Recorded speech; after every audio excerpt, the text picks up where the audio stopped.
The secret to happiness can be found by the ancient Greek philosopher Epicurus. He believed that we should seek out pleasure and avoid pain, a line of thinking which has been applied to various areas of life since his time. Epicurus was a Greek philosopher of the 4th century BC who stated that the greatest good was pleasure and the least evil was pain. Though it's not easy to deny your essential nature, Epicurus is correct to state that we should try to attain pleasure and avoid pain. This adds complexity to his maxim, however, because it's still up to you to decide what is pleasurable and how much of it you need to achieve happiness. While true that Epicurus and Lucretius advocated for pleasure, they were also aware of its consequences. Too much of it will leave behind a trail of pain and destruction, as seen in drug addicts or debt-ridden gamblers. Others also seek pleasure, so we should not seek to take pleasure at their expense. Most people don't ask themselves what makes us conscious. At this point in time, it's assumed that consciousness is a product of the brain, that the thoughts in our head are all physical reactions that take place within our minds. Whether we're alive or not, though, we can still ponder, is it the specific arrangement of atoms in our heads, or something else entirely that defines our feeling of being conscious? Epicurus theorized that our consciousness arises from the atoms within the body. Upon death, we cease being conscious because the body ceases to exist, there is no soul.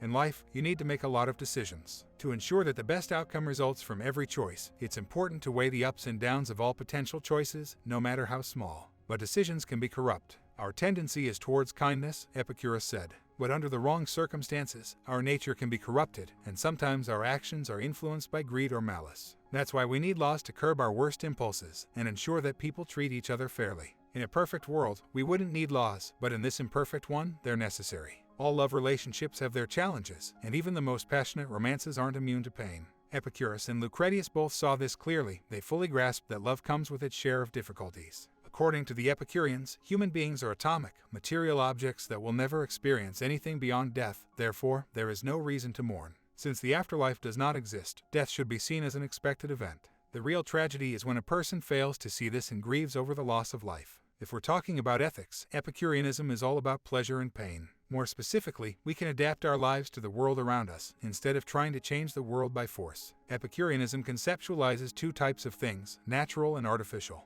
Natural things are what they are and cannot be changed in any way. Artificial things, on the other hand, are changeable because they were created by humans and put into place for a particular purpose. How you determine between convention and nature is through empiric evidence. Empiricism asks us to gather all the information we can around a given subject and work out the most likely outcome. Like a good detective, we must be methodical in gathering evidence and draw our conclusions based on the facts, not conjecture or personal bias.